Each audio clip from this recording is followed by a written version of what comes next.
So I always feel so small. Yesterday started, today continues. So many people are also looking at us, so glad to have you all today.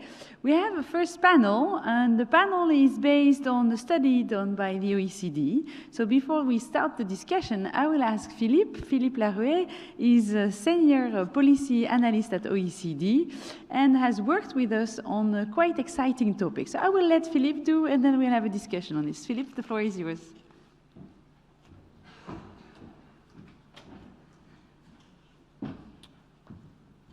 Good morning, everyone. Thank you very much to EURECAT and EARTO for inviting me here.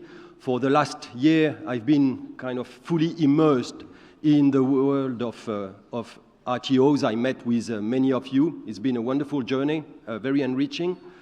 At the same time, a bit frustrating because I couldn't see any of you. I had meetings, but you always were surrounded by a square and a screen. And so today, it's really a very welcome stage where I can finally present the results of this study, but also see you in flesh, blood, and knowledge.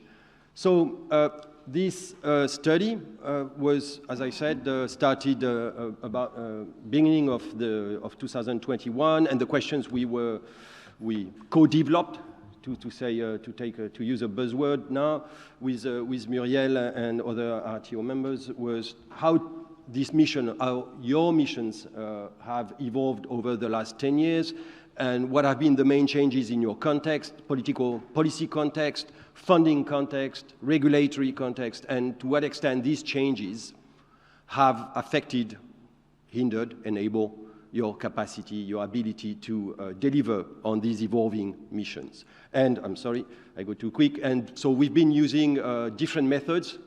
A survey, an online survey. We've been collecting data through a template, and we had meetings, and we had also several workshops and conferences where we've been able to consult you on the results of this study all along the course of the study. We received many responses. The breadth, the depth of this response and the number of this response really tells a lot about, of course, your competencies, your skills, your knowledge, but also about your generosity and the sense of community that animate this group of RTOs. So that makes my study much more interesting, much more enjoyable, and I thank you very much. I'm not going to thank everybody from Muriel to Antonio Gaudi, but really, I want to thank all of you very much. Special thanks to, of course, Orestas Trauca, who was with me during all the fieldwork, and also Sophie Visido, who is, I don't think she's here today. She was here. Oh, yes, she is. So thank you very much, Sophie. She's been very instrumental all along the study. So again, thank you all. Now, the results, I will give you a high-flying helicopter view, because I don't have much time, but please have a look at the study. Many of you already did. The starting point is always the same, the heterogeneity, the diversity of RTOs. And I know that many of you, I had some feedback from the discussion yesterday, and that was one of some of you were, even you still were stricken by the diversity of opinions around the table yesterday. But we are so different. Yes, you are. But at the same time, so what we need, the main challenge to start this study is to try to find a common definition that at the same time bring you together, this common core denominator, and we hope it's not the least common denominator, but also so it needs something that brings you together, but also that make you different, that show what is unique vis-à-vis other research performing organizations, government labs, scientific labs, whatever you call them. My view is not good enough to read this definition, but we started from the definition of EARTO, the one from 2010, 2011, and we kind of try to, in consultation with different groups, not least the project task force, which I thank also for its support all along the study, we've tried to update this definition to really make it reflect some of the changes that we've seen in this study. So you see in red, I highlighted in red those words that are keywords that really echo and try to reflect these new things. So research and technology organizations are non-profit organizations. This is not new, whose core mission is to produce, but also to combine. So this is the the convening power of RTO, the bridging function, and bridge various types of knowledge, skills, and infrastructure, the whole thing together, to deliver a range of research and development activities. And here we had to limit ourselves because people wanted to make it a Christmas tree a little bit. That's always the temptation, to show everything you do, and you do a lot. In collaboration, we could say in co-creation, but we try to avoid this buzzword, with public and industrial partners of all sides. These activities aim to result in technological and social innovation and system solution. This is becoming even more important now in the context that we all know, and that was recalled by the intervenants before me, that contribute to and mutually reinforce. This is important. This shift towards societal challenges is not something that, it's not a top layer. It's not something that comes on top. It's really something that is totally blended with your core missions of supporting industry and public administration, upgrade innovation capacity in industry, etc. So that comes together. This is blended. So mutually reinforced economic, societal, and policy impact. But there has been a strong growth of RTOs, of course, and that is shown in the data. You will see, you look at the turnover, you look at the number of employees. But the formal missions, those that we find in your strategies, those that we find on your website, and we've done a systematic study of that, they have remained broadly the same in the last 10 years. But now, in terms of de facto missions, what you really do, which shows what you are trying to do, of course, we see, for instance, from the survey that we had, we see that there has been a shift. So supporting knowledge-based competitiveness is still the main objectives, or the objectives of most RTOs, of course. It's really at the core. That is your DNA. But this objective is now increasingly combined or mutually reinforced, as I said before, with this imperative of tackling societal challenges that we know very well, aging, climate change, etc., or environmental issues. And we see it from the survey that the importance of economic imperative is still the most important, it still considers most important. 10 years, it was 10 years ago, and it is still now, but the greatest increase is that the importance is to be found in the importance that you assessed in your mission for societal challenges, and policy impact also is now very much on the rise in the last 10 years. So there has been this shift, and this shift has accelerated with the COVID crisis. And one of you, I don't remember whom, said this word that I think is capture very well what is happening. They said, with the COVID crisis, some of our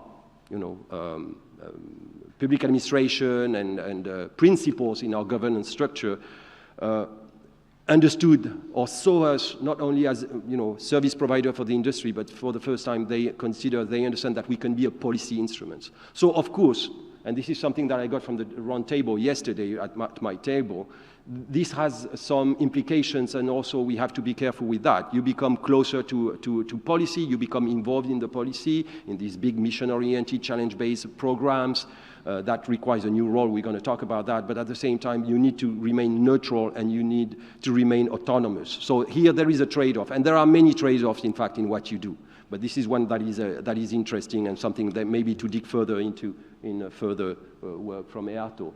So EARTO has some unique features and characteristics to serve this new role of bridging, these bridging functions to help deliver on sustainability transition. And this new role find different words, and it was interesting during meetings to see the different words you give to that: system intermediaries, orchestrator, transition architects, system translator, etc., etc. I won't go into all of them.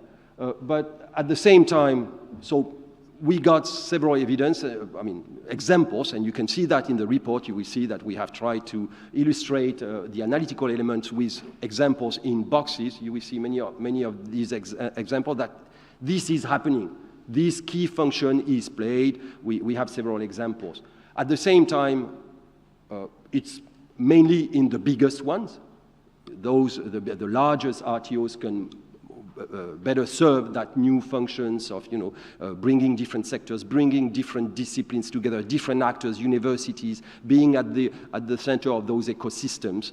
But at the same time, you need also to transform to be able to better serve that functions. And we have formalized 3 main types of changes or transformation that RTOs need to do in this new context, and this is called for this new function. First, you have to become more strategic. So being able to focus more, to create critical mass on priorities that are aligned with the EU or national priorities. You have to become yourself more transversal, bringing together, for instance, Fraunhofer, I think it's 75 or 73 institutes, how you bring those different institutes to work together. That requires some proactive action. So different sectors, different disciplines, again. You have to become yourself more systemic to really play not at the role of different fragmented project, but rather elevate yourself at the level of system. And this is where you become closer to policy. For this transformation to happen, many different initiatives happen. So we've been very interested in this new type of organizational structure that many RTOs have experienced, this type of virtual matrix approach, where to try to bring together different centers, different units, or even different partners, because that goes beyond the boundaries of your organizations. You have created some challenge or missions which are virtual. It's missions without wall, as we would say. But that, and then you create some incentives for the different partners and the different entities within your organization to collaborate together to achieve this, to tackle this challenge, to achieve these missions. So that is really interesting. Some of you retain some of the institutional basic funding to try to create incentives, internal incentives. We see that the organizations have changed, the structures have changed. The structure of incentives, for instance, for personal assessment hasn't changed that much. So it's not yet totally embedded in the organization. This is work in progress, but this is happening. There is a new cooperation, new networks of RTOs. We talk with EURECAT, of course. You see the evolution in the different Spanish regions with networks, with mergers, with networks of RTOs to try to be at the same time, reach the scale and still remain agile. So this is one of the main challenges here. New roles in programs and projects, as I said. And so you see on the right this type of structural virtual matrix approach. There are different strengths and types of linkages with public authorities, again, that reflect your heterogeneity. But in all of them, what we find is that there is RTOs have still a very strong autonomy. So even when you have performance contract and different types of governance structure that seems to tie you, in fact, the KPIs and all that are rather generic and are not really that much of a straitjacket. So the autonomy is a key asset for you, and it's something to preserve, but it's not too much jeopardized right now. But we have to see with this new role of policy instruments how that can evolve.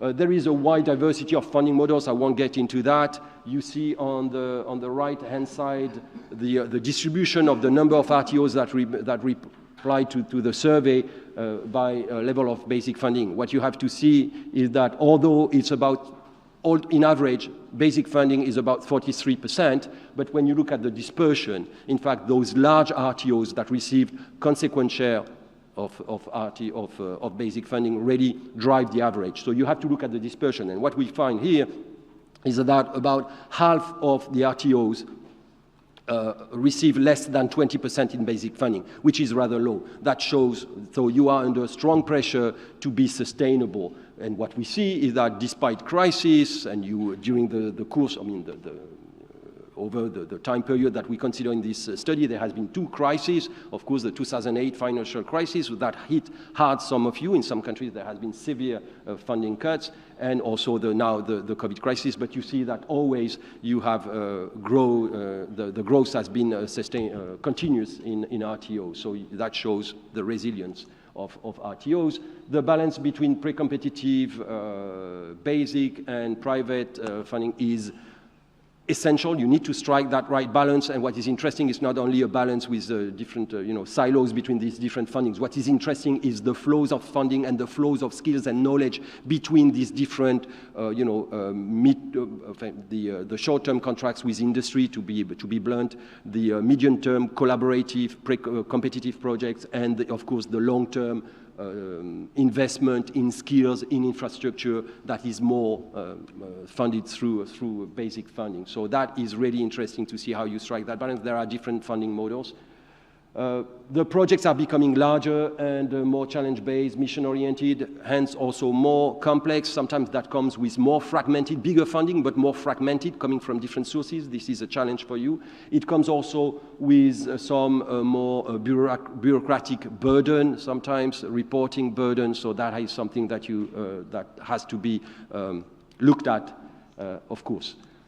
Policy implications, this is something that should be worked about. I hope that EARTO and OECD will still work on that.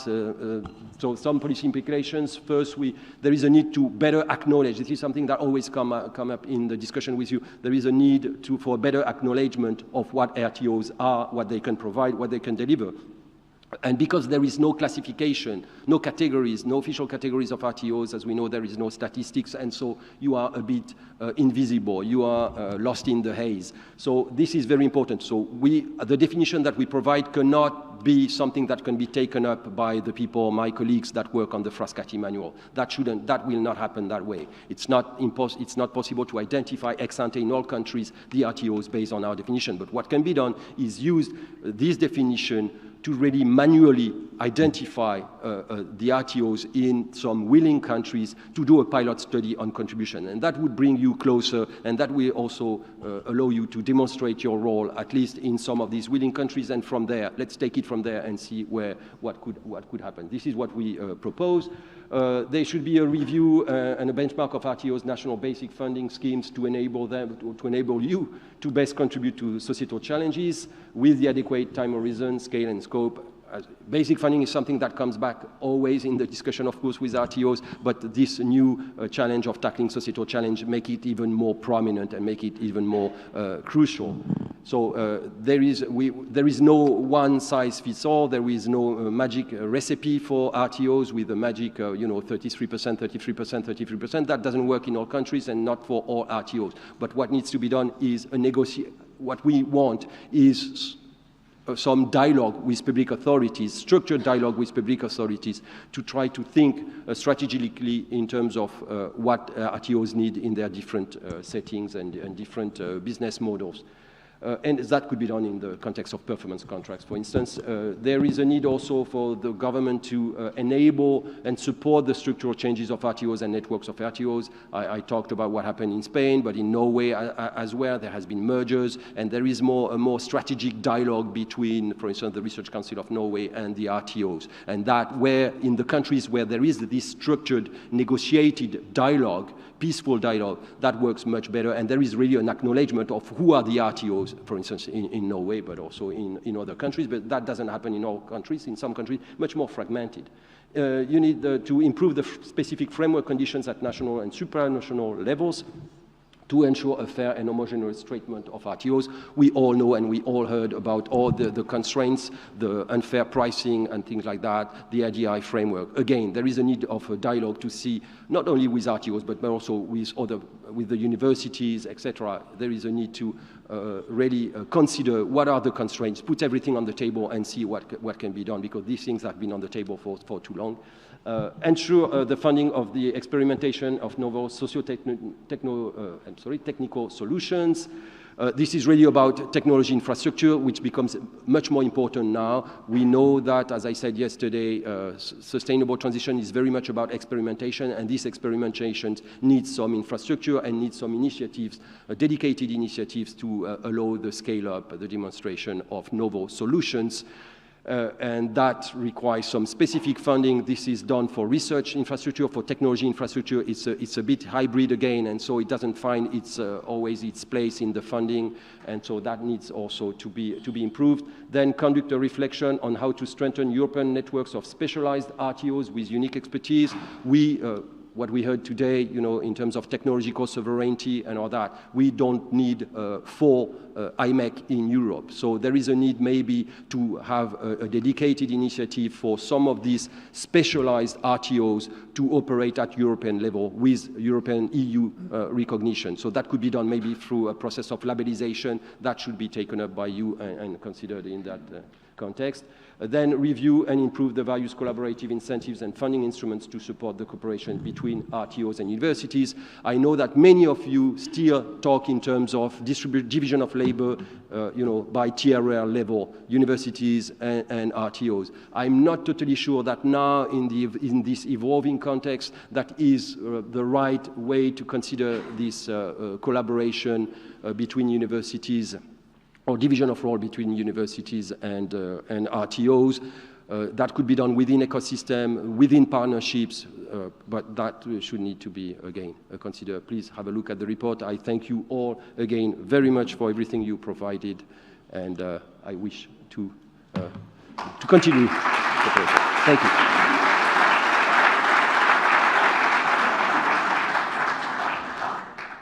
Thank you so much, Philippe. I hope the mic is on, yeah? Thank you very much, Philippe. In due time, I think people will come to you for questions at the coffee break, if you don't mind. And then I will go to continue with our panel. Thank you so much for all the work done, Philippe. I think you deserve a big applause again.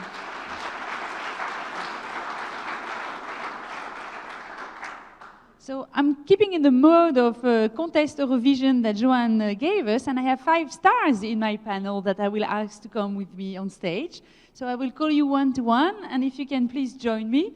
So the first panelist is Albert Castellanos. He's the Secretary of Business and Competitiveness in the Generalitat de Catalunya. Please, Albert, come with me.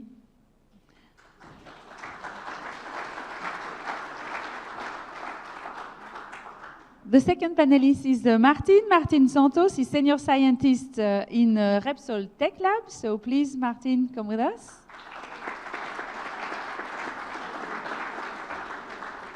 And the third panelist is Oreo Diaz Carrasco. He's the Secretary General, we say Executive Manager in Spain, but the same of FEDIT, the RTO Spanish Association. So please, Oreo, come with us.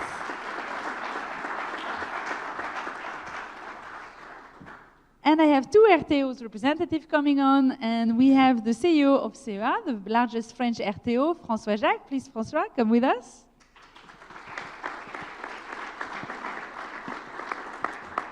And we have the CTO of RISE, the largest RTO in Sweden. Please, Monica Rinvik, come with us.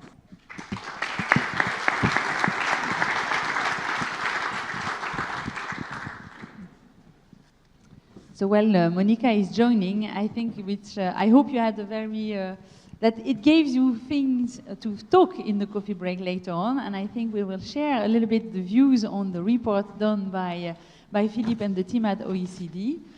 This has been a study that took us about a year and a half to finalize. It has been a big work by our network. And I think we'd be interested to hear not only the RTOs first, but maybe the external actors that have to work with RTOs in Catalonia. So, of course, from the region, maybe, Albert, can you give your take a little bit on the reports and the analysis, especially the policy implication? What will you pick on then from Catalonia point of view? Thank you very much. Yep, it works. Yep. Well, first of all, thank you very much to EARTO and EURECAT to help to bring such an interesting debate to Barcelona and to Catalonia. Welcome all.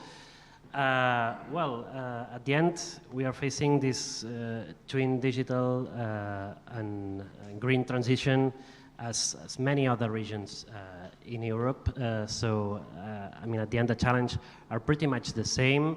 But in order to summarize it, because it's difficult to say relevant things in just 2 minutes, I will try to identify which should be the role, or which we think should be the role of RTOs in Catalonia and the role of EURECAT at the end, taking into account the characteristics, the specific characteristics of the Catalan economy, let's say.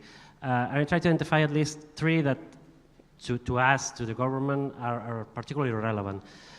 The first one is basically is an economy. The Catalan economy is run basically by SMEs, right? I mean, 99.8% of the Catalan companies are SMEs and are generating more than 60% of the gross added value in Catalonia. So basically, it gives us some strengths, such as flexibility in order to adapt to the new patterns or new production systems and so on. but it also creates some barriers in order to access to innovation, to knowledge transfer, right? The second is that we are, or we think we are, an industrial economy, industrial society, right? I mean, the industrial sector accounts for around 20% of our GDP. We want that to be higher, 25, but this is not the debate today. I don't have time to explain why. And third, we are industrial economy, industrial society, but we are an economy which is pretty diversified, right? I mean, there's no specific sector that accounts for more than 15% of our GDP, right? And third, I think that we have a competitive advantage, which is basically based on the knowledge generation that we have from our university and research system in Catalonia, right? I could mention several figures, but maybe the most effective one that summarized it all is that we represent, or our share of scientific production in Catalonia is around roughly 10 times bigger than the share we represent as a population. No? I mean, we represent 1,000 of the world population, roughly, and our scientific production represents 1% of the world scientific production. So that's not bad. We should take advantage of that. So which should be the role of the RTOs in this twin transition? So basically, to facilitate to SMEs, that basically should be our focus as RTOs, the implementation and the acceleration of this twin transition with a very broad transversal approach. At the end, we imagine RTO, we imagine the role of EURECAT as a very wide bridge, taking advantage of all the knowledge that we're generating in Catalonia in order to transfer it to our SMEs. Thank you very much, Alberto. It's been very interesting also to hear the figures on the SMEs and businesses, also the different proportion. And maybe it's good in the time we have now that it's a diversified portfolio than in Catalonia, I guess, also with tourism, who was quite hit the last years. I think we're happy to be here now. So thanks a lot for your take, and I will certainly pick up a few of the topics. Martin, as one of the users, of RTOs here in Catalonia, it would be very great to hear from you how you worked with RTOs so far, what your expectations are, where you think the strengths are, and when do you look at the future, where do you think our challenges also lay? That would be very interesting to hear from you. Okay, thank you. Thank you for EARTO to invite Repsol to this event. I'm going to present a bit Repsol. Repsol is a company that has more than 24,000 employees in 31 countries. It has 7 industrial complexes in Spain with 5 refineries, petrochemical sites, Portugal and Peru, and with a production of 1 million barrels of oil equivalent of daily production refining capacity. Okay, Repsol. Excuse me. Yeah. The technology lab, when I working now, it's one of the most cutting-edge models or private R&D models, and it's based on open innovation and a network of partnerships encompassing technological centers, businesses, and universities worldwide to seek sustainable solutions to achieve more efficient and competitive low carbon businesses, because as you know, the CO2 reductions is a big problem of our businesses. So we are working in this area. Some of the pillars we have in our innovation strategy are the first traction of very projects, innovation projects. For example, Repsol participated in 2021 in 15 projects, what it is promoted by European Union, and another 21 project that is promoted by the Spanish government. Also, other pillar is the entrepreneurship support. Repsol has created an investment fund, what it's owed in 85 million of euros, and to giving support to startups and spin-offs to work in the areas that Repsol is interested in, or to plan solutions in terms of the decarbonization that are interesting that is very interesting to Repsol. And the last pillar is it create a promotion and agile validation of technologies. The idea is the entrepreneurs gives a link to the industrial space to give, for this purpose, we have been created a platform, the proof of concept, that it is called Ideaction, from ideas to action, to give you the opportunity to test the technologies. Okay. And how do you work then with the Catalan RTOs in your 3 different pillars? Sorry? How do you work with the RTOs with your different 3 pillars? We mainly work in projects related to the circular economy and the decarbonization projects. Okay. Okay, super. Thank you very much, Martin. I think I would like to hear Oreo, especially from perspective of managing national clubs of RTOs with very different size regions, and in Spain it's even more complex with your regions which are quite strong. So it would be interesting to see how did you look at the OECD report, and especially with the comments of the variety of the sector, but still with quite some commonality. So it would be very interesting to see how you read that document. Okay, thank you, Muriel. Yes, I would like to stress out some of the contents of the report that Philippe has presented us today, because I think it has very valuable comments and proposals about the future. As you say, RTOs have demonstrated that we have not only an economic but also a social impact.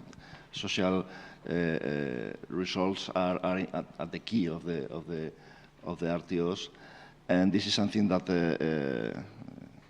COVID has just raised this role of RTOs as effective policy instruments. However, also as a manager of a network of Spanish RTOs, I would like to stress a few points of the report. First of all, the heterogeneity of the RTOs. I mean, if you see the contents that the RTOs participating in this report have provided, you can see many different topics that are addressed in different ways by RTOs, and specifically regarding the situation, like, for instance, types of funding for RTOs. I mean, the question of basic funding is something that we at FEDIT are dealing with in a national way, but the report is giving us also the opportunity to see that this is also an European problem. I mean, ranges from 80 to 45% of basic funding regarding the different RTOs is something that has to be addressed at a European level, perhaps. And this question of heterogeneity is something that I would like to raise from this report. The other point is that, like Philippe said, the invisibility sometimes of the RTOs when we make some participation in the public policies regarding Europe or regarding the different national level. We need to move forward regarding the acknowledging and regarding the reckoning of the RTOs, and this is something that only can be done if we move forward regarding the collection of data, not in a report like this when volunteers are providing their information, but in a, let's say, more structured and official way through OECDs, through updating the FRASCATI manual if needed, perhaps in the future, or let's say having a separate box, a specific box for RTOs in all this kind of official data. And this is something that I think that the report is really valuing in the proposals they make for the future. And these two topics for me are the main points, and the conclusion is that we need to review our national funding schemes in order to take more profit of the capabilities for cooperating, the capabilities for collaboration, the capabilities of RTOs to work on this digital transition, but also to take benefit of the resilience of the RTOs regarding the different economic situations that we have faced and we will face in the future. I think this is more or less the message I would like to. Thank you very much, Aurelio. I think it gives some, I hope the report gives you some bullets to discuss with Teresa, who were so proud of the Spanish RTOs, and discuss for maybe basic fund systems. You have recovery funds coming up. I hope those ones will be invested also in technology infrastructure and skills and capabilities of RTOs. So I hope these reports will be used also in a lot of the national discussions. So what's your take, François, looking and as managing one of the largest member of EARTO, also on this variation of RTOs, but still on the common lines? I'm sure there is things where you recognize some of the headlines for what happens in France as well.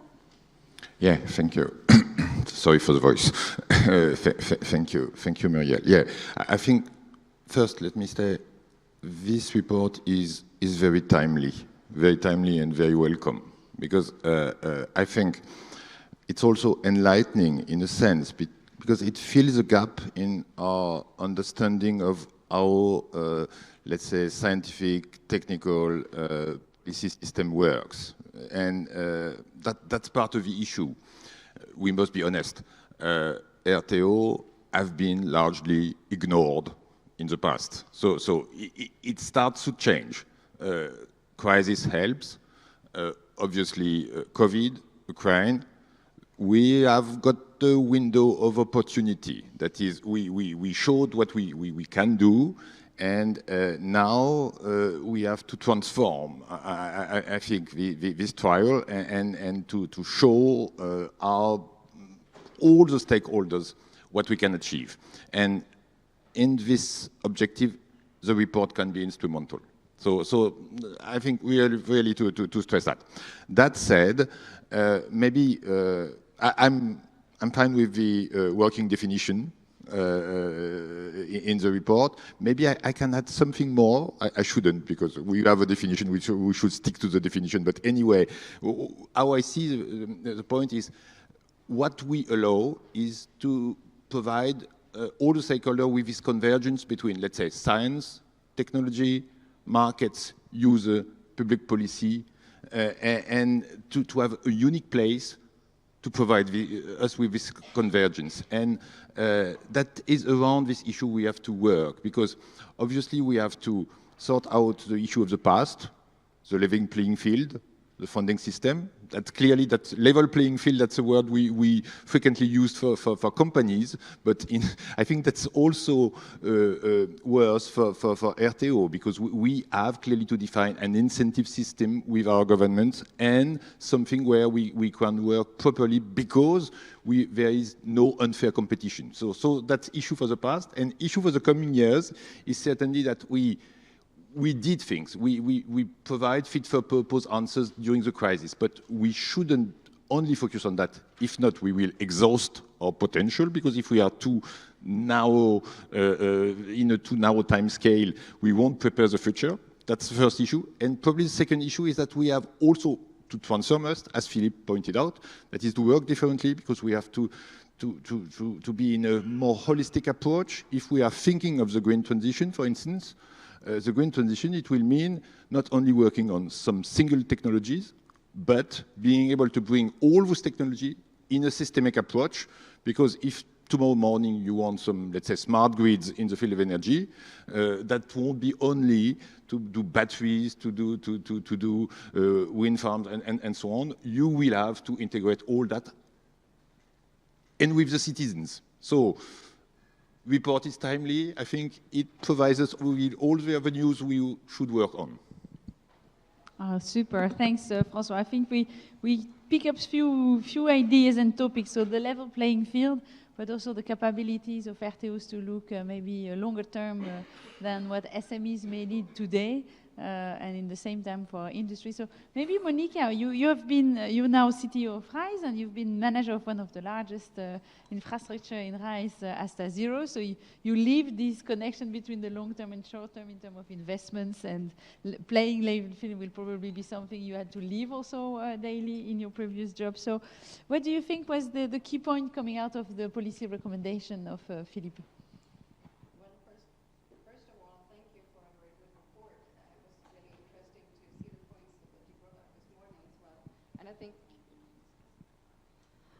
I don't have, oh, yes, now I see the difference. Sorry for that. Thank you for a great report. I started with that. And thank you for the points you brought up this morning. I think it really pinpoints the RTO role when it comes to transition and societal development.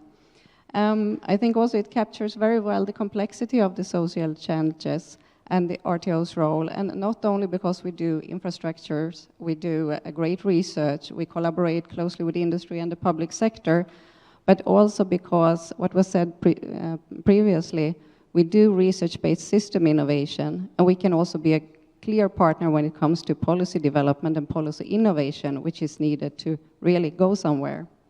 And as Muriel said, yes, I'm coming from RISE, and my background is actually technology infrastructure, so RISE is the home of 130, actually, technology infrastructure, so I'm very happy. The report points out the need for public support to keep those infrastructure up to date and high-tech, ready to serve the technology and the industry when they are ready. And finally, I just want to comment on the importance on collaboration with academia. For us, it's really natural that we have strategic relations with several universities, not only on research, once again, not only on infrastructures, but also on foresight, including the universities in the foresight to keep really the eyes on the horizon, and also to have a good collaboration when it comes to education. Because if you want to transform something, you really need to also educate those that are going to be transformed. So I stop there. Thank you very much, Monica. I think I go back to François using one of your comments, and maybe then to Albert. François, you were saying the short-term and the long-term visions that have to be managed also in the RTO with the different levels. So of course, the crisis, and so what's next, or with SME short-term, and then maybe long-term agreements. If we're looking at the big challenges we have in terms of industrial policy and the new ecosystems we want to develop, so you had Vestager who say we don't want to bring all the production back in Europe, but we want to bring some of the key elements of those that we saw that in the crisis and in the pandemic we didn't have. Teresa mentioned the production, for example, of vaccines, where for some of the elements we didn't have them all, and we saw that it was quite difficult to pump them up very fast. What do you think the role of RTOs will be in that environment of global value chain versus what we want in Europe, and to be able to pick the right techno that the industry will need and the right elements to bring back some type of the production here? To you. Well, I was really struck by what was said by Commissioner Vestager, because if you're looking at what is announced today, basically, if I understood correctly, what they will announce is that they will raise the share of renewable energy from 40% to 45% in 2030. That is the European Union plan. And obviously, that is to free us from our dependence on Russian gas. And to do that, we will, for instance, have to develop solar energy. And so we will exchange, maybe, one dependence on Russian gas to another dependence on Chinese solar panel, and I'm sure one dependence is better than the other. So we'll see.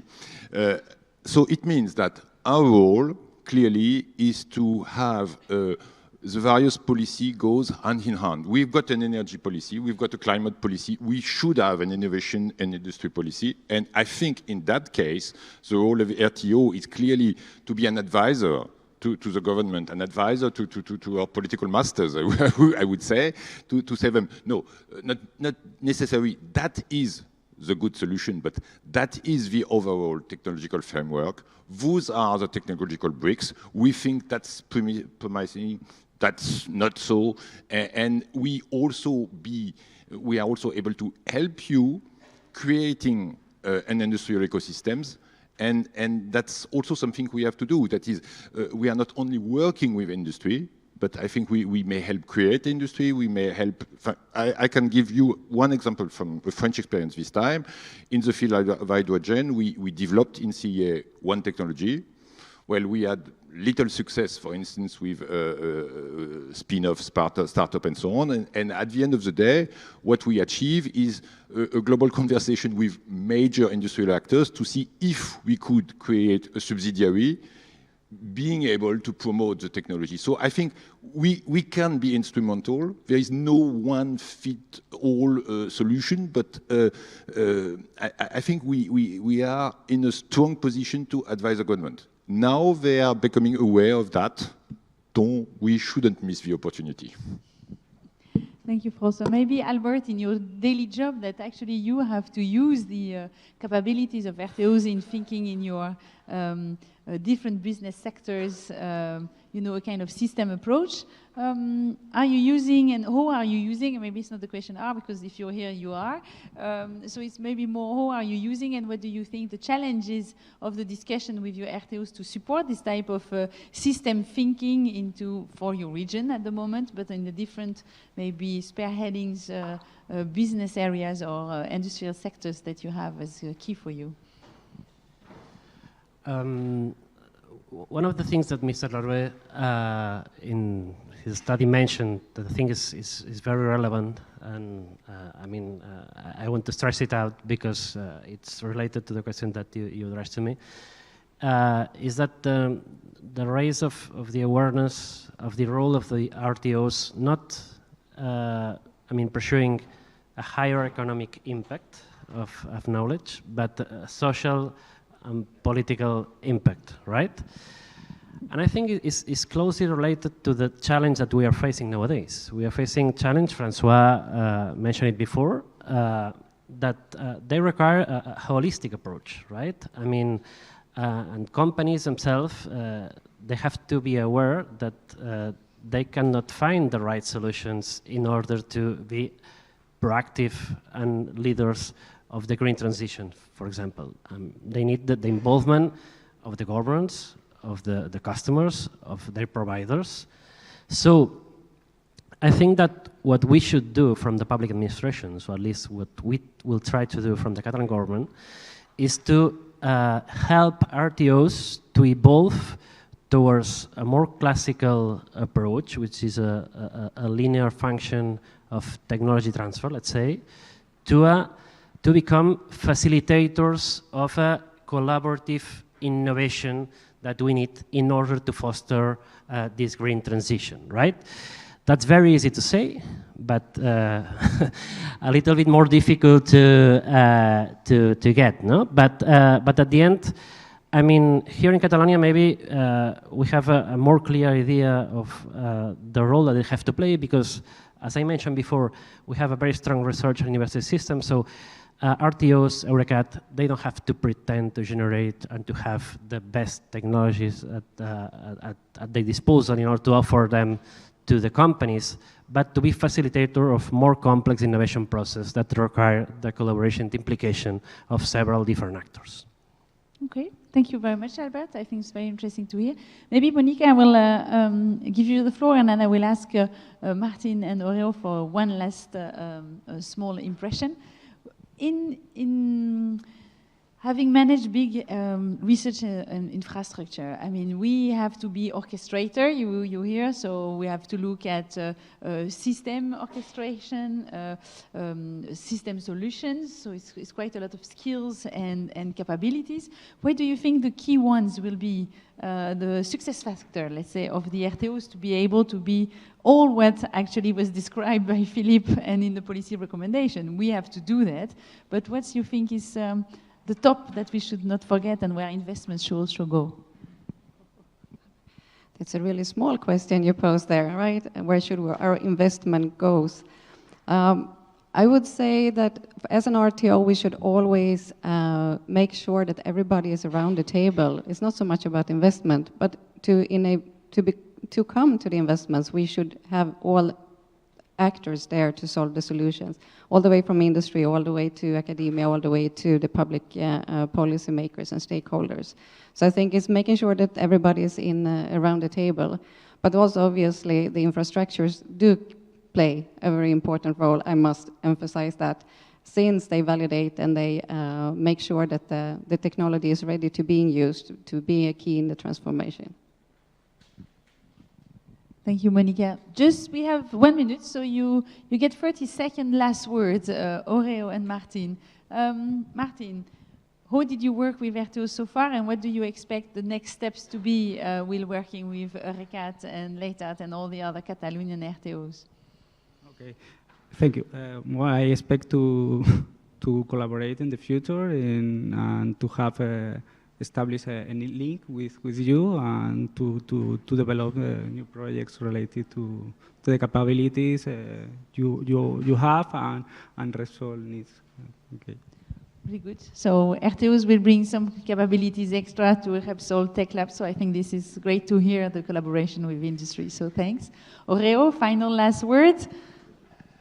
Well, just to precise my first intervention, I think this is not a country-wide problem. We are talking about an European-wide level problem, and this is something that has to be addressed at the European level. I mean, this is something to work with OECD, with the European Union, and this is something to coordinate a number of countries to solve these questions arising in the report that we have seen right now. Thank you very much. Thank you very much to all. I think it was very interesting to hear, the different facets, and it's very short. We only had half an hour, so we just scratched the surface of the iceberg that is the report of the OECD with so many of the policy recommendations. So I hope you all will dig in further into this one and use that at national level and regional discussion. I think it will bring quite a lot of interesting discussion. So thank you very much to all of you, and I think now to all the viewers as well. On streaming, we are going for a coffee break, so see you back in 15 minutes.